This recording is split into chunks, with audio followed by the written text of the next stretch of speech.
from our members and from Bob Johnson Auto Group, proud supporter of Connections with Evan Dawson, believing an informed public makes for a stronger community. BobJohnsonAutoGroup.com. And the Climate Solutions Accelerator, hosting a 2-day interactive summit focused on co-creating a regenerative future for the Genesee Finger Lakes region, April 4th and 5th at the Convention Center. Registration at climategfl.org. From WXXI News, this is Connections. I'm Evan Dawson.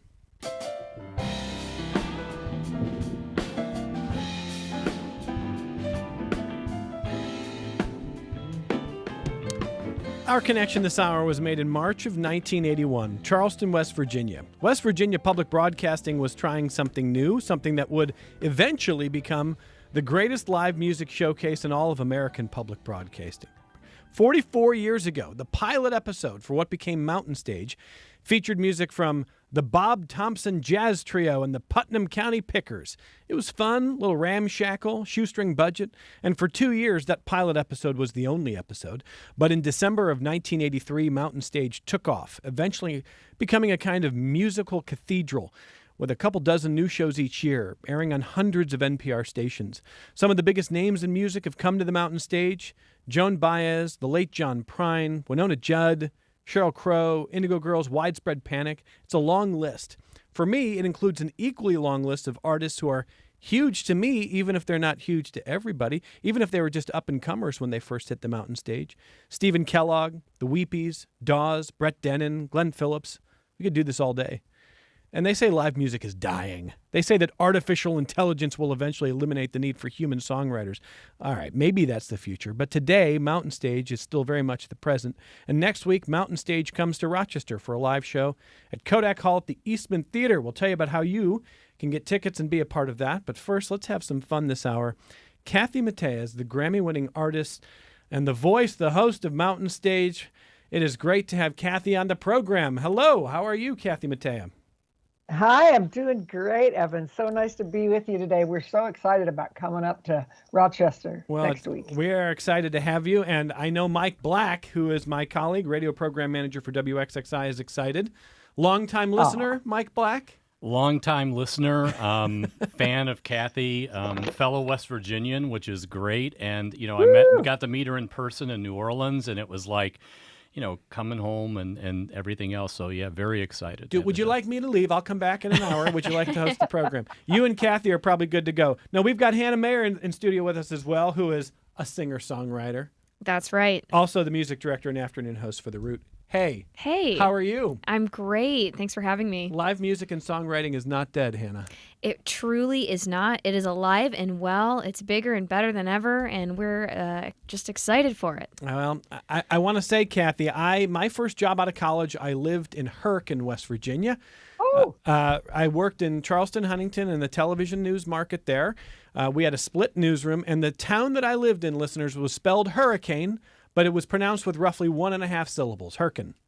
Yes, for a time I had cousins in Hurricane, cousins in Tornado, West Virginia, and cousins in Winfield, West Virginia. How about Poca? Next door to me was P-O-C-A, Poca. Listeners, if you live in a town called Poca, what do you think the school mascot's got to be?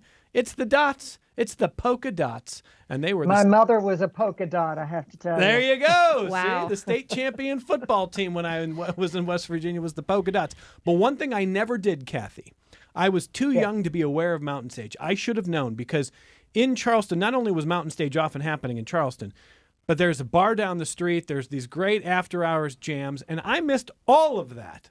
Can you believe that?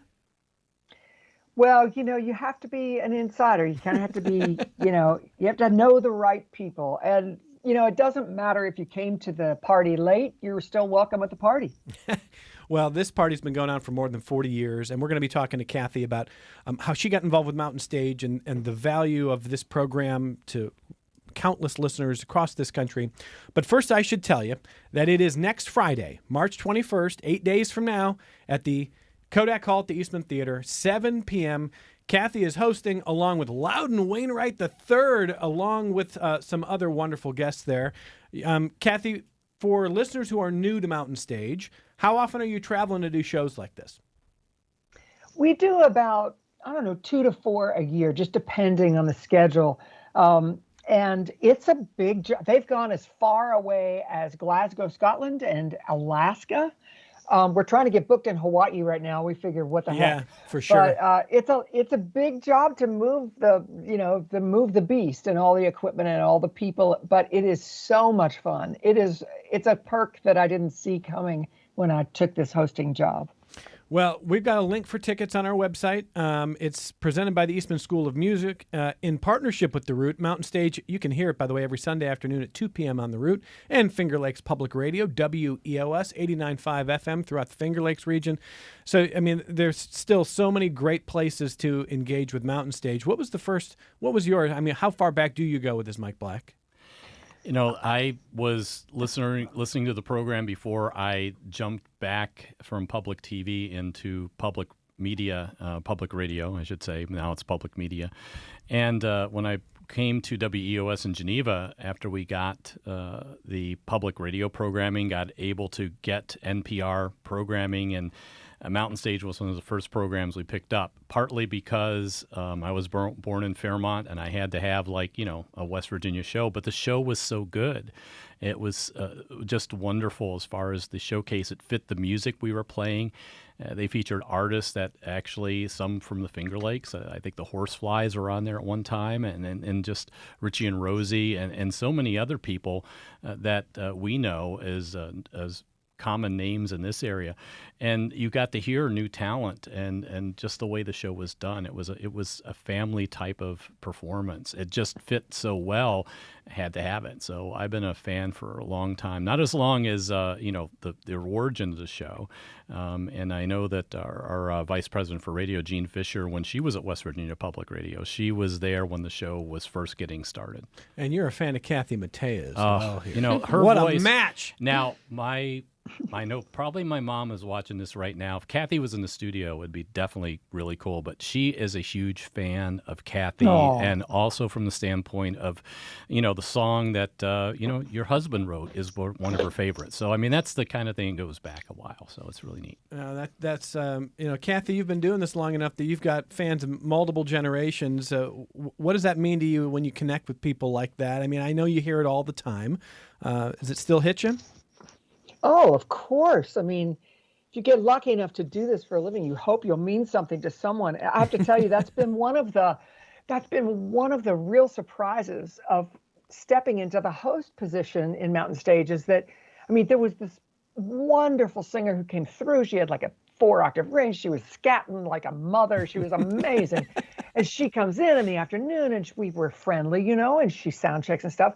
She finishes her performance that night, and she steps off the stage, and she just steps right next to me and grabs my hand. She said, I have to tell you, I didn't really realize that you were you.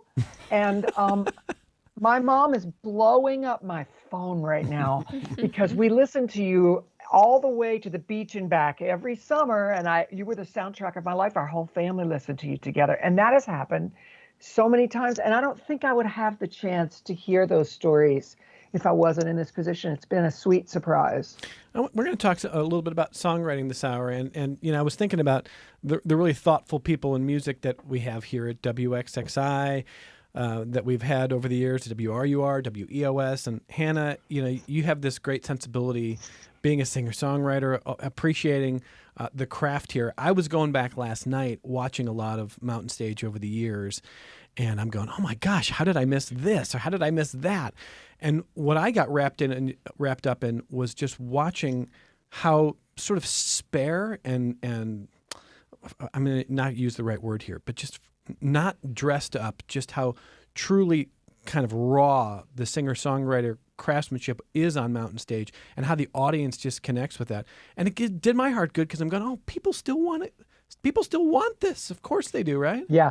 They do, absolutely. And that was the first thing that I noticed about Mountain Stage when I started listening to it, as a young adult. And it gives a really great platform to songwriters who have that raw essence to them. songs that might not be super catchy radio hits. You know, we talked about this previously.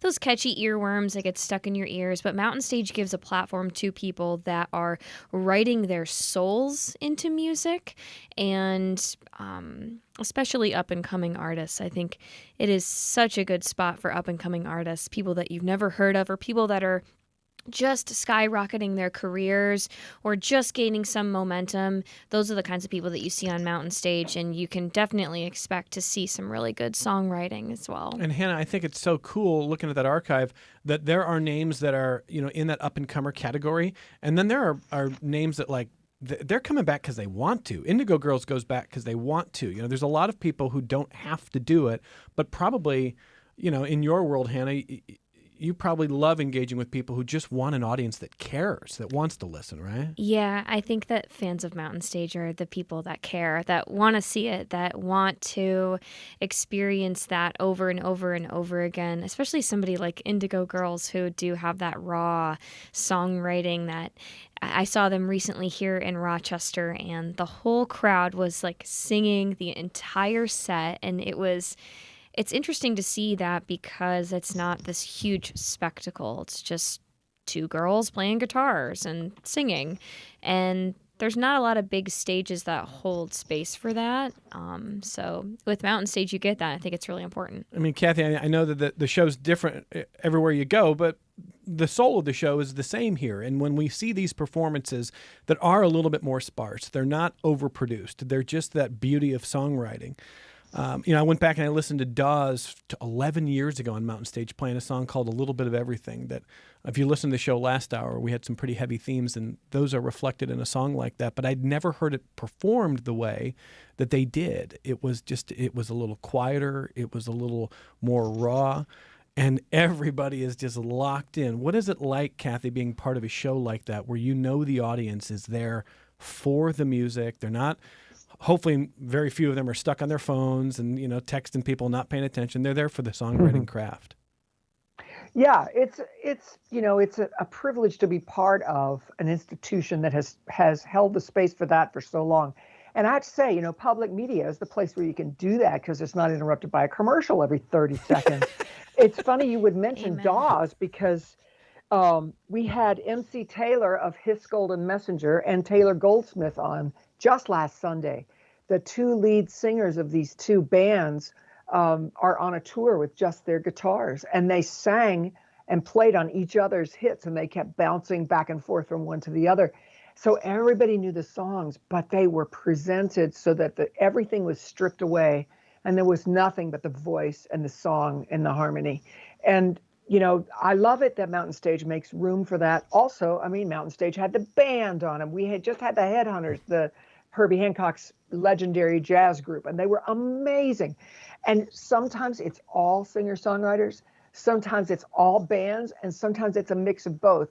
But our kind of theme is, if you come because you're a fan of one act, you will walk away a fan of at least one new musical entity that you have not heard before. Kathy Mattea, my guest, who is an award-winning performer herself, of course, but also the host of The Mountain Stage. And The Mountain Stage, doing live music production for NPR stations around the country for more than 40 years. The Mountain Stage is coming to Rochester next Friday, 8 days from now, March 21st, a 7 p.m. show at Kodak Hall at the Eastman Theater. Can you imagine a better place to just sit in this intimate environment and enjoy great music with people who care and love it? Loudon Wainwright III is going to be there. Joe Beard, John Ellison, and more. Mike Black's probably going to be there. Probably not performing. You're probably just going to be in the audience. No, you do not want to even attempt that. No, I will be there because of just the whole value of production. When you get to see, I've seen Mountain Stage live, and when you see something like that, you see like what used to be Prairie Home and Chris Steele when he took that over, or you go to a live performance of the Grand Ole Opry when they do the radio broadcasts, and at the Ryman, you got to see it at the Ryman. It's not quite the same if you see it out at Opryland. But I will tell you off the bat, when you get the chance to experience that radio aspect of it, as far as the performance, and I know this is taped, but still, that aspect of that production is also very special. It's something that is unique. It's not the same as going and watching a concert that was taped for TV. It just has this intimacy that isn't there on a regular television program.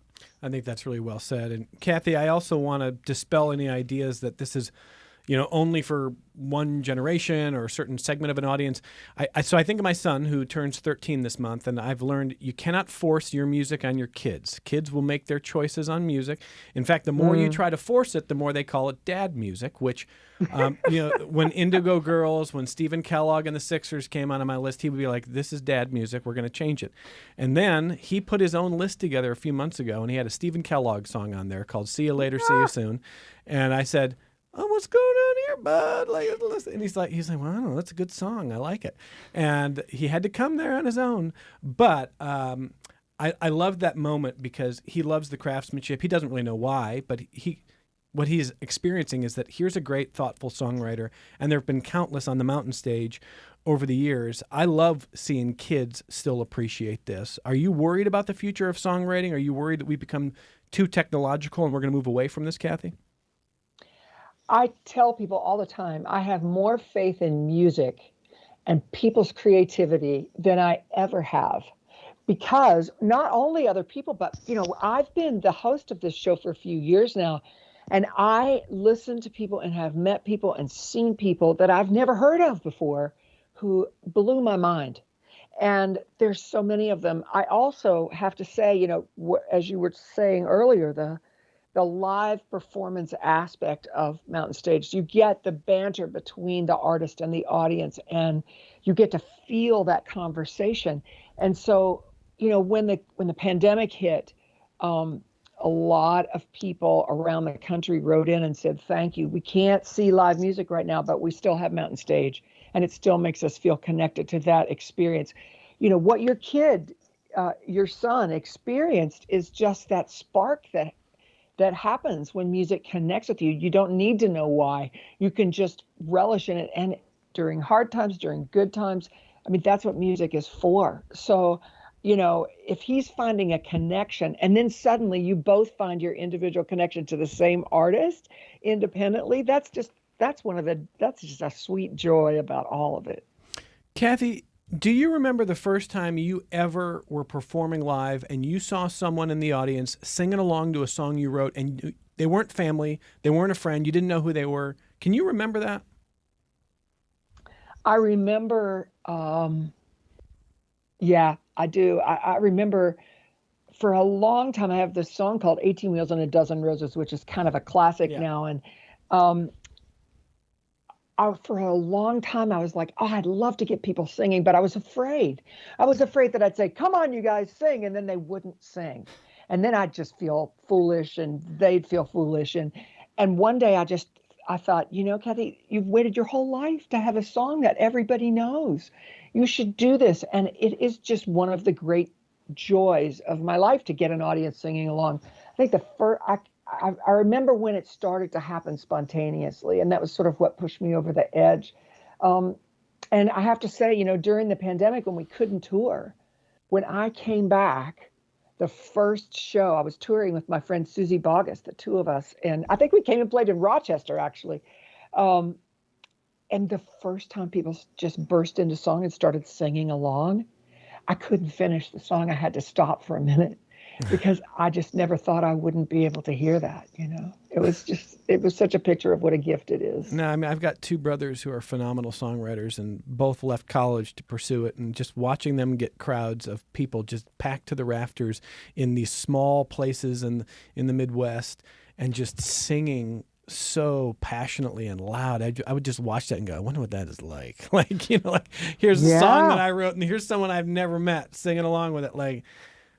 Let alone it's the best drug in the world. I was just going to say that is the best feeling in the world. Yeah. it is kind of like a drug, isn't it, Hannah? It is. Actually, I had a similar experience recently at a very small bar. There must have been 10 people in this bar.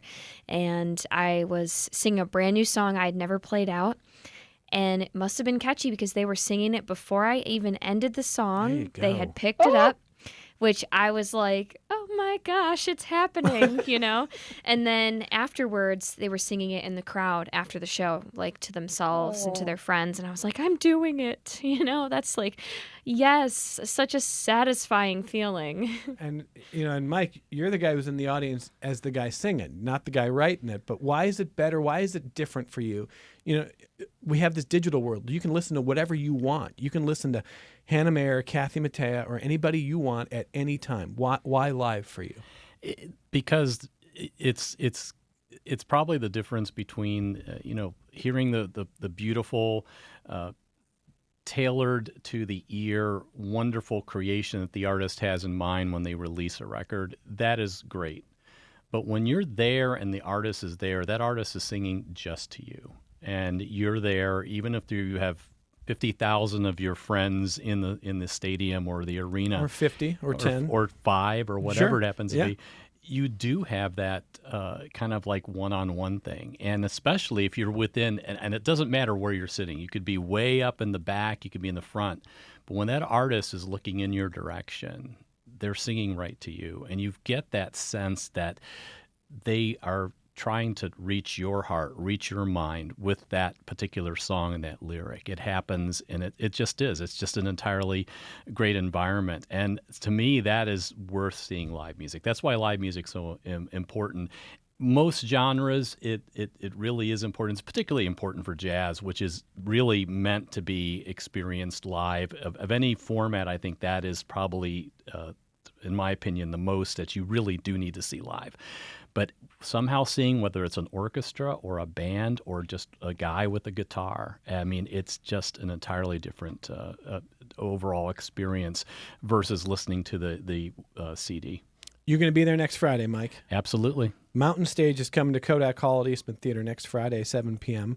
And what we're going to do after our only break of the hour, we'll see if we can get Mike to come back. He's got other work to do. How selfish of him. But Mike is going to go back and get some other work done. He's a radio program manager for WXXI and one of the biggest Mountain Stage fans.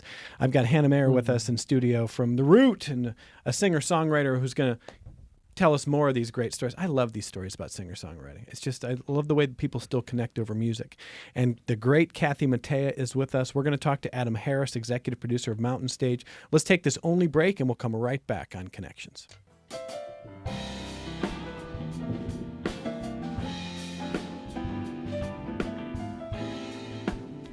Oh, Mountain Stage is coming to Rochester, and Kathy Mattea, the host of Mountain Stage, is with us, joining us this hour, getting ready for a show in Rochester next Friday, March 21st at 7 p.m. It's happening at the Eastman Theater.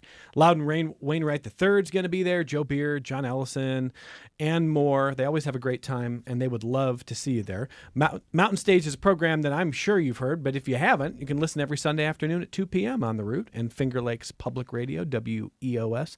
It's only been around for more than 40 years now, bringing outstanding live music, songwriting, craftsmanship to NPR stations across the country. So it's just a thrill to be able to talk to Kathy, who's with us, and I want to welcome Adam Harris, who's the executive producer of Mountain Stage. Hello, Adam. Hey, everybody. Been enjoying the show. Thanks, Evan. When did you get involved with Mountain Stage, Adam? Oh, man, it was like 20 years ago last week, actually, or last month, rather. I came on as an intern in February of 2005, and they like to say I stuck around until they had to pay me. And then I was part-time for a few years there, and then my predecessor, Andy Ridenauer, who was one of the co-founders of the show, he and Larry Gross and our chief engineer, Francis Fisher, they started the show. And Andy retired in 2012, and so at that time I transitioned into the executive producer role and have been enjoying it ever since. And Adam, I know it's kind of cliche, but I do want to ask you if there is a particular moment or an evening that stands out. I mean, in so many ways, they all stand out because these songwriters, whether they're huge names, the John Prines, the Judds, the Sheryl Crows, the Indigo Girls, those kind of names that almost everybody knows, to all the way down to names that, that if you're in the know, but maybe not. I know they're all special, but anything stand out that you want to share? Oh, there's way too many. We could do an hour of just my favorites, of course. Some that stand out to me from my earliest time with the show, and the first time I got to work with Marty Stewart, who was somebody I was just such a huge fan of growing up. The first tape I ever bought with my own money was at a Magic Mart in Raynell, West Virginia, and it was Marty Stewart's Hillbilly Rock. And so I actually still had that cassette, and I brought it to Mountain Stage. And I don't ask for many autographs, but I had Marty sign that copy of that cassette. And when I handed it to him, he said, "You want your money back?" And just a great experience. And then we worked with Billy Joe Shaver many times. He was a treasure to me, an absolute favorite of mine, just an American treasure in my mind. And I had a copy of Billy Joe's biography, and he signed that for me. So that's another autograph I asked for on the show. And then a third that I'll mention is the very first show I ever worked in February of 2005 as a young, wide-eyed intern. I had never heard the music of Chuck Prophet, but he was on the show that day. He worked with our band, and so that was the first time I got to see an artist come in independently, do about a 45-minute rehearsal with our Mountain Stage band, and then they went up and did it on live radio a few hours later, and that was just fascinating for me to watch, and I've been such a huge Chuck Prophet fan ever since, and that's an artist that I'll drive to go see if I get a chance. Adam, how do you and the team decide who's going to be on the Mountain Stage? It's a weird formula. It's never the same. I like to say Mountain Stage is the exact same thing, only completely different every week. But it's a mixture of things. A lot of artists come to us. We've been, prior to me, the relationships that Andy Ridenhour started are some of the ones that I still enjoy today. And so because of that, we have great connections with, a lot of the agents, a lot of the managers, and to this day, we still get a lot of work through publicists because publicists are so great to work with. They always respond, and they see Mountain Stage for the value that it is. It's not a money gig. We do pay our artists, but it's almost never what they ask for, quote unquote retail.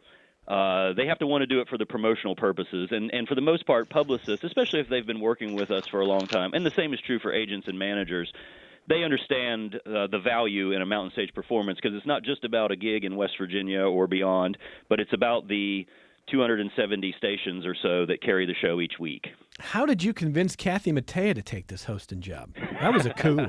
A huge coup. I mean, we joke, but none of us thought she'd be interested. We were having guest hosts. Tim O'Brien guest hosted. There's a wonderful actor from West Virginia named Michael Cerveris. He guest hosted. We had Connor Knighton, who is a contributor to CBS Sunday Morning. And, my predecessor, Andy, lives a little closer to the D.C. metro area, and he went to see a show by Kathy and stopped by afterwards and was chit-chatting. And she said, "Hey, I heard they're having guest hosts." And Andy was like, yeah, they're, working on that. And she's like, "Well, they haven't asked me." And we were like, "Well, okay," and Andy literally called us the next day and said, "Hey, I talked to Kathy. She seems interested." And again, me and Larry were just kind of like, "No way, are you serious?" And then she was on the show, on a show that we did in Elkins, West Virginia, when she put out her album. I think it was Calling Me Home. But she was on the show as an artist, and then we all had breakfast the next morning, and Larry was like, "I just want to hear it from you, but if you're interested in this, we would love to do it." And man, it's worked out amazing. I can't say enough what a great fit Kathy is, and especially because she views things from the artist's standpoint as well as a host, and so she understands what it's like on the other side of that microphone, and then she also understands what it's like for an artist who's maybe coming into a situation that's new or a little different than what they're used to doing, and she's the most comforting presence to our artists. She knows their work front to back. All five artists, we treat everybody on the same playing field, whether it's your 15th appearance or your 5th appearance or your first. We like to think we treat everybody with the same kind of hospitality and admiration, really, and that's the thing that Kathy shows, is that she's done her homework and she's intimately familiar with the artists and their work. Well, and just that sincerity is so important. Listeners, Kathy knows, Adam knows, Hannah knows. If you're not sincere, listeners know it. And if you haven't done the work, listeners know it. When you have a job that is on-air, public-facing, that's one of one, there's almost a sacred responsibility. That's how I feel about hosting this program. I mean, Kathy, is that how you feel? I mean, what is it like now to have a few years under your belt doing this? It's been really interesting. It's like it's a completely different use of my skill set. And so my motto has been, it's good to scare yourself in your 60s, it's also what Adam said is really true. I feel like I get to welcome the artists. Some of them have no idea. Some of the young people, they're like, they don't know anything they don't know who I used to be. And so, it doesn't matter. But I get to hold that feeling of what it was like when I came on the show and they welcomed me. And for the young artists, I can sort of give them the lay of the land and just tell them to relax and tell them they can start all over if they need to, and all of that. But I will also say, I don't think I would have been as musically restless as this show has forced me to be. And there's something really nice about, I've spent my whole life talking about my music and my next record and my songs and my band and all of that. And all of a sudden I'm talking about other people. And really what made me decide to take the gig when they asked me was I just thought, this is just about music and love. That's all it is. Like my only job is to just like listen and dig into someone's body of work and try to put into words what's special about them and invite the audience in and sort of make a little pathway, a little open door for them to open themselves up to something they might never hear otherwise. And what a great way to spend your time. What a great way to live your life, So it's been a blessing for me. Well, let's talk a little about live performance here. I was talking during our brief break with my colleague Hannah Mayer here, and I've been thinking about like what are the shows that pop to mind, and every listener would have a different one. What's the best show you've ever seen? For many big fans of Mountain Stage, it's going to be a Mountain Stage show. For me, it was seeing Indigo Girls in the rain outside in Cleveland when I was 14 years old, when they put Rites of Passage out. Like that felt like a spiritual experience.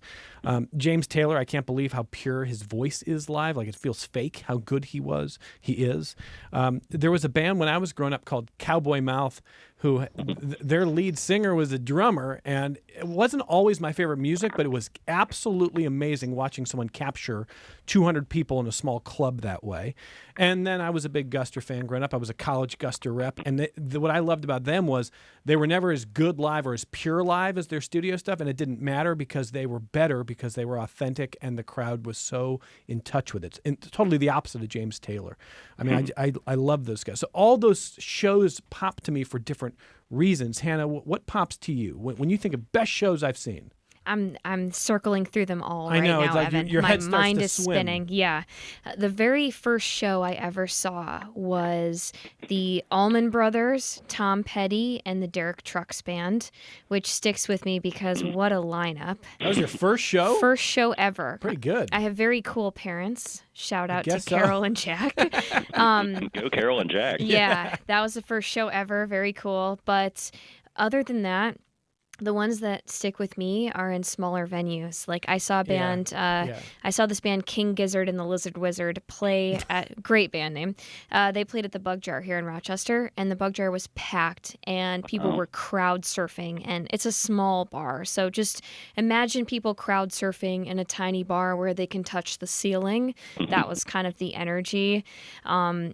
Most of the shows that I think stick with me were the smaller, more intimate venues. Yeah, I mean, like, I think we've all probably been to big stadium concerts, and like that's cool. Like the first show I took my 10-year-old to was at 19,000 people, and I'm like, these are 19,000 of your fellow travelers, dude. Feel free to sing along and just be you. It took him 30 seconds, and he's singing along. But I would have loved it if it was a place with 100 people. It's just a different thing, So for you, Kathy Mattea, I mean, growing up, was there an experience like Hannah had? Did you have a cool family who was taking you to cool stuff? And what lit you up growing up? I was the black sheep of my family. I was the artsy one. Oh, she's different. She's the artsy one. My brothers were jocks, and my dad loved music. My mother said, "Oh, honey, I can't carry a tune. Just can't do it." But I was always interested in music. And I think Hannah made a really good point earlier, like when she was like, there's 10 people in this bar, and by the end of the song, they're singing along on my song. It doesn't matter. It's not, for me, it is the connection. when music connects people, it does it sort of through the back door of your brain. My joke is like, when you're sitting next to somebody singing 18 Wheels and they're singing 18 Wheels, you have no idea who they voted for. And you don't care because you're connected by something that hits you deeper. And so for me, that was the thing. It was that connection that always got me, whether it was the high school marching band or my little girl folk group in junior high and high school. It didn't matter to me. It was just, it pointed my compass early. And I think that's, for me, whether it was a tiny little folk club in college at WVU or, the first time I ever played in a big arena opening for George Strait, it's like, it doesn't matter, it's like, if you can feel, I used to just think, my longtime drummer plays with Amy Ray now when she's out doing solo stuff. And wow. She was on the show with him and my husband got sick and I couldn't make it. And I was so bummed, but he and I used to sit and talk about this a lot. And he used to do this drum solo in the middle of the show where he had this hand drum and he'd walk the front of the stage and play a solo. And I said to him, dude, sometimes I feel like I'm throwing you to the wolves every night. And he just stopped and he looked at me and he said, I just figured there's maybe one guy in the back of the room who's never heard anything like that before. Maybe I'm just playing that solo for him. And that's the magic. If you stay focused on it, you will find that because it's always present when there's music being played. I also want to talk a little bit about songwriting in a second, but let me just ask you one other point connected to what you were saying there, Kathy, about not knowing who someone in an audience voted for, not feeling bogged down by culture wars or political wars all the time. So when I lived in West Virginia for just a year and a half, right out of college, the governor of West Virginia was a Democrat. There was the senators were one Republican, one Democrat. West Virginia's changed a lot in terms of political stripe, as a lot of places have. But what even more than that, what feels different is that everything feels like it has to be political, or people want to know who you voted for, or like, is that the right crowd to be with? And what you are describing is a resistance to that urge, that temptation to kind of gatekeep in that way. Is that harder these days, or do you feel like my job has nothing to do with politics and I never ever want it to have anything to do with politics? Well, here's the really honest answer to that question. And this is why I love my job hosting Mountain Stage. Mountain Stage never tells an artist what to play. We have had artists, we've been in DC and had an artist call out a political figure sitting in the audience from the stage and sing a song to them. But we don't tell you, we don't tell anyone what to play. This is Larry that set it up this way.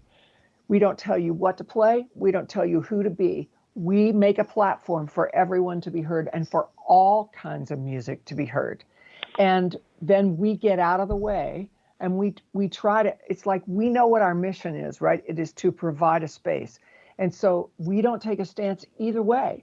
We just celebrate what music brings to all kinds of people. And so I think that's also something that people feel if they may not be able to put it into words, but I think it's what makes the show really special as well. Adam, do you agree with that music has a way of at least being that balm might be the wrong word, but at least it doesn't have to get stuck in the culture wars? Sometimes, yes. Yeah, I would think so. And sometimes it is a welcome distraction. And I think one of the philosophies Larry had, and it's part of what Kathy is saying just now, is Larry always said a couple things. He's got a couple phrases about the show. One of them is Mountain Stage is located halfway between the bar and the church, and that's really true because we hear all kinds of music that would be at home in a honky tonk or in a club, but then we also have artists come on that do very spiritual music or songs that may even have a place in church or another spiritual community. And Larry is fond of saying, you can sing the hymns, just don't preach the sermon. And it's like if someone gets up there in between songs and gives something sort of a rant or a tirade that's a little political, we might be more likely to take that out of the show just to prevent causing any dissension. But if they put it into a song, it's going to get left in. And that's what Kathy said. We don't tell anybody what to sing. We just give them an amount of time. And I will say that even if something that might be dubbed political is put into a song, it's way more digestible for someone who might be opening their eyes and their ears to that concept for the first time. And I would like to think that we've opened a few people up to perspectives through songs that they maybe didn't have previously. I think as much as I'm probably overly naive about the way politics and the culture war, sometimes I'm way too optimistic. 5 years ago, COVID was hitting, and I had this idea that, well, this is going to be tough, but this is going to bring us together. We've all got this common enemy. It's a virus. It's not a politician. It's not a political party. And we're going to figure out a way through this, and we're going to come out the other side, and we're going to be stronger as a country, which goes to show you no one should ever listen to my predictions. But listeners probably remember that one of the first, at least to me, one of the first big names that we lost to COVID was John Prine. And when he was very sick, we had a program in which we welcomed a number of performers on this show. John Dady performed Hello in there. Ryan Sutherland performed Souvenirs. Maria Gillard performed Chain of Sorrow. Scott Austin did Angel from Montgomery. Sarah Ida did as well. Fran Broderick performed All the Best. Steve Piper did Fish and Whistle. I mean, like, it was this beautiful hour of a tribute to a great artist suffering from COVID. And we were all worried we were going to lose him, and we did. And as great as that was, I got an email from someone who's like, oh, I didn't know John Prine was a liberal. And I'm going like, what are we doing? Like, I can't believe what I'm hearing. And that's when it started. And that was like a month into the pandemic, and I started to go like, oh, we are not really going to come together over this, are we? So I'm going go to ahead, jump Kathy. in. I just Yeah. one thing. I think that's why that's another reason that Mountain Stage and all this music that we're talking about, everything from the small club to the stadium, is important. What you're feeling, I believe, is the influence of social media. And if you don't pay attention to that, you pay attention to what's going on in the room and what happens to people when they're listening to music, then you will see that it is doing a service and it is really important. And we are coming together, even for a brief time, even if people don't want to admit it. Oh, Kathy, I really appreciate that point. I think that's such a good point, such an important point for all of us, because I think this is one of those cases where the medium is the message, and I think that has warped the way we talk to one another. I think it's warped the way we interact in ways, and especially when we're online, we say things that we would hopefully never say if we're standing next to someone at a concert, the way we sneer and mock. So, yeah. I'm trying to instead of scrolling on social media, I am trying to put on a new artist and listen to their music. And I keep, like, if I'm going to quote unquote burn some time, or, whatever you want to call it, I'd rather be putting new music into my world. I just listened for a whole evening to His Golden Messenger's entire catalog the other day and was absolutely knocked out of my shoes. I thought, that is a great way to spend my time. Music is the stuff of life. It will take you to it will start to vibrate deep in you what's important. But you weren't scrolling. What did you miss on Twitter? I mean, you probably missed some things on Twitter, I would think. I'm not on Twitter, and I'm on Facebook on my own page. That's my confession. I don't do it. I just don't do it. Kathy Mattea, just bringing us wisdom. We have a few minutes left here. I want to remind you that we are having this conversation with the great Kathy Mattea this hour, Grammy Award-winning artist, host of Mountain Stage. Adam Harris is the executive producer of Mountain Stage. And Mountain Stage is coming to Rochester next Friday, 8 days from now, March 21st, 7 p.m., Kodak Hall at the Eastman Theater. Last I checked, I think there are still tickets available. Don't hold me to that, but move fast, because this is always a popular program around the country, and they're going to be here. So Kathy will be here, of course, but so will Loudon Wainwright III and Joe Beard and John Ellison and more than that. So we'll have a link on our website if you want to check it out. It's presented by the Eastman School of Music in partnership with The Root. And Mountain Stage, if you haven't heard it, you should, every Sunday afternoon, 2 p.m. on The Root and Finger Lakes Public Radio, WEOS. Now, my colleague from The Root, Hannah Mayer, had to step out and go back to work. My colleague, Mike Black, radio program manager, is back. And we're going to close talking about a little bit about songwriting. So, Mike, as someone who just loves to consume the music of Kathy Mattea and consume the Mountain Stage, these days, do you want music that is more politically driven? Do you want it something else? Or do you think, doesn't matter if it's a great tune, it's a great tune? I almost feel like I need to plead the fifth on this one. I think songwriting should be written with a purpose, and that purpose could be, telling somebody and comforting them. It can be telling a point of view or addressing something. I've been perusing. They just released all the Tiny Desk entrance this year, and it's amazing to seeing the variety of the songs. Some of them are incredibly on point, talking about what's going on now. Other times they're just tender and talking about life or what life should be. And I think there's a variety of things that can be done. I mean, obviously, when you look at Bob Dylan and Pete Seeger and some of these amazing icons that have written some of the most brilliant, pointed songs ever penned. And then you also hear some very tender love songs from artists that you may never know who they are. To me, that it always depends on the moment, the mood, what you're looking for. So as long as it reaches the heart and touches you, I think, or addresses a situation that you might be passionate about, I think that is really the key to songwriting. Sometimes, Mike, it's to your point about a love song. There's been a million love songs written, of course, more than that. But sometimes you hear a phrase, an expression that you've never heard before, and you think, boy, this is such a simple thought, but I've never heard it expressed this way. And that sometimes that just rings a bell in a way that's profound, and that's why we turn to the Kathy Mattea. So I mean, I have to mention something. Yeah. I mention this because the song that Kathy recorded, that if I think too much about it, I will cry. Where Have You Been is just like one of the most amazing love song true stories ever, and to me that is.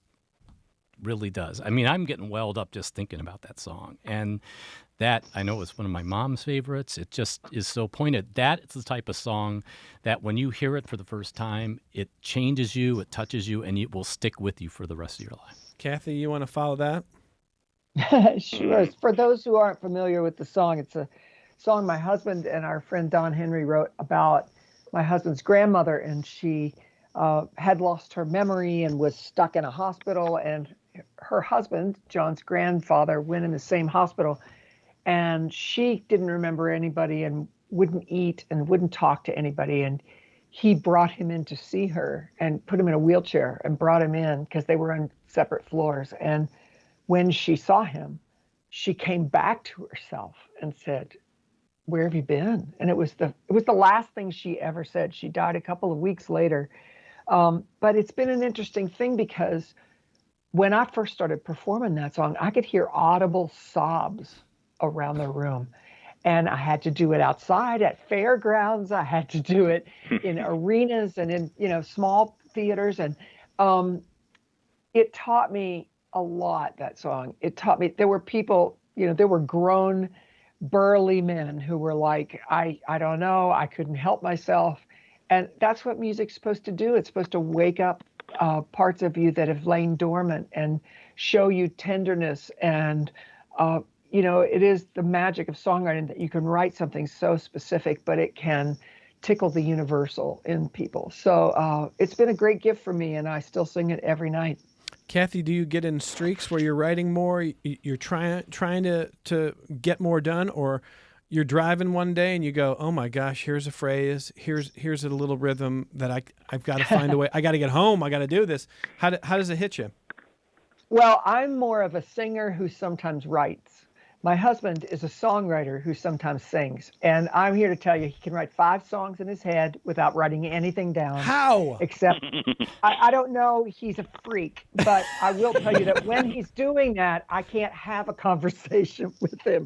I'll be like, hey, did you talk to so-and-so the other day? And he'll say, yes, I did. And then in mid-sentence, he'll stop, and I'll look at him, and his mouth is moving because he's working on lyrics, and he doesn't even realize that he's left the building. Yeah, that's amazing. But, it's been very interesting to live with somebody who's so creative in that way. And we're not competitive. So it's a sweet kind of compliment. Well, Adam Harris, executive producer of Mountain Stage, we're down to our last couple minutes. Let Rochester and Finger Lakes listeners know if they have not seen Mountain Stage and they're going to come next Friday night at 7 p.m. at Eastman Theater, what kind of experience they'll have. Well, it's going to be really interesting, especially for anybody that's been listening to the show but has never seen one, because First of all, you might have some disappointment in the looks of our band, but Kathy is going to look amazing, and she will be just as magical as you remember. But what you get to see is, first of all, we have the greatest crew in the world, and we do changeovers really quickly, and a lot of people enjoy the NASCAR pit stop style changeovers that we have. Our crew are almost invisible. You barely even notice they're there. And our changeovers go really quick. And what you see is kind of the radio production side of things, because we perform our theme song live on every episode. We perform our radio drop-ins that are for station identifications. Those are all performed live in the show. And we maintain a live feel, even though we're taping, for delayed broadcast. On the radio, you'll hear a 1 hour and 58-minute version of the show. But when you come to see it live, you get a little bit extra. There's a little bit of, inevitably, we have to edit the show into that 2 hours. And then the show goes about 2.5 hours, usually, all told. And you'll also get to see our singer, Julie Adams, who is a regular performer on our show. It doesn't always make it onto the radio broadcast. And the same with our piano player, Bob Thompson. He has a featured song in every show as well. And again, that's kind of an editing tool for us. We use it when we need to, but we try to focus primarily on our guest artists. And so you'll be able to experience the show live in person and then go back and hear the final product when it airs a little bit later this spring on stations like The Root. Well, Adam, thank you for making time for the program today. Continued success, and we're looking forward to the Rochester show, sir. Hey, great job. I appreciate you guys having us on. Adam Harris is the executive producer of Mountain Stage, and in a minute, instead of the traditional Connection show music, you're going to hear Kathy Mattea doing the theme song for Mountain Stage. Kathy, it's been a privilege, an absolute honor. Mike and I have loved it. Thank you very much, Kathy Mattea. Thank you very much, Evan. It's been fun. Mike Black, is this the most fun you can have on the radio? Come on, man. Always love doing this when you can talk about shop and talk with great people. It's always good. Oh, awesome. And Mike, bringing the knowledge of the Kathy Mattea catalog. Listen to how people are touched by this music. It's awesome. From all of us, thanks for listening. We're back with you tomorrow on member-supported public media. Around the world, it's just a simple song. This world is turning around, a simple song.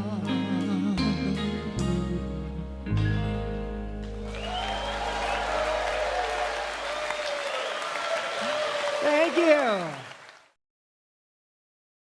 This program is a production of WXXI Public Radio. The views expressed do not necessarily represent those of this station, its staff, management, or underwriters. The broadcast is meant for the private use of our audience. Any rebroadcast or use in another medium without expressed written consent of WXXI is strictly prohibited. Connections with Evan Dawson is available as a podcast.